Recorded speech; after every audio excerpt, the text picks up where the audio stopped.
Now, Eckhard Cordes is the head of the German business community's Committee on Eastern European Relations. He joins us now in the studio. Thanks for coming in. So, a lot at stake, as we saw in that report, for companies on both sides. Can you explain your position on the possibility of sanctions?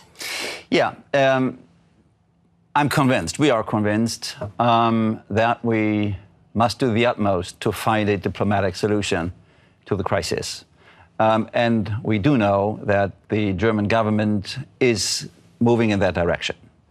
On the other hand side, if by no means a political or diplomatic solution can be found, then obviously sanctions, economic sanctions, is the last resort. But I'm convinced that, we will be able to avoid them. But it's wading into some quite controversial territory, isn't it? Especially the visit recently by the CEO of Siemens, Joe Kaeser, to visit Vladimir Putin. That certainly caused quite a bit of controversy. The sense is that the business community is really wading into what should be the realm of politics to defend its own interests. What do you say to that? I don't think that this is the right perception.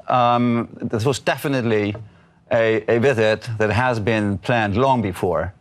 And to be honest, I don't see any reason why Joe Kaeser should have cancelled that visit. Siemens pursues a long-term strategy with its businesses in Russia.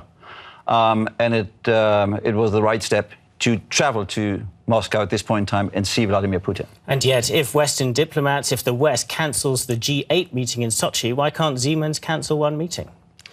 In a situation like this, or situation we have right now, a crisis, a political crisis, if you will, you must keep all communication channels open, if possible. And Joe Kaeser kept one open, or in other words, maybe he opened up a new one. So you reject any criticism that it might appear that he was going behind the back, say, of the diplomatic community? Sorry to interrupt you. Exactly. That was not his intention. As I said, it was definitely, or has been definitely, a visit that has been planned long before.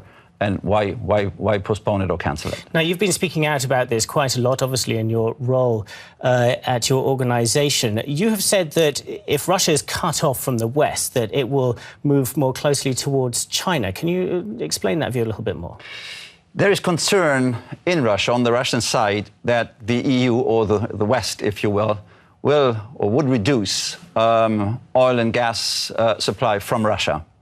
I do know that the Russians are very concerned about that, and they are dependent on their oil and gas exports. And if we, the West, the EU, would reduce supply from Russia, then inevitably they will turn east and try to, give more to China, which is cumbersome for them, but at the end of the day, doable. But isn't it something they would want to do anyway? Obviously, the Chinese economy is going to grow a lot more than the European in the coming decades. Sure, but facing this risk or new risk that the EU would reduce it, they will step up their efforts to do it. Now, just very briefly, we're about to talk about energy. Do you think it was a mistake for the EU and Germany in particular to become so dependent on Russian energy? No, I don't think it's a mistake. Because, if you look back, 40 years back, Russia has never reduced deliveries to the West. Even in the coldest times of the Cold War, they kept their promises and were a very, very reliable supplier to EU or to Western Europe. Eckhard Cordes, we better leave it there. Thank you very much for coming in.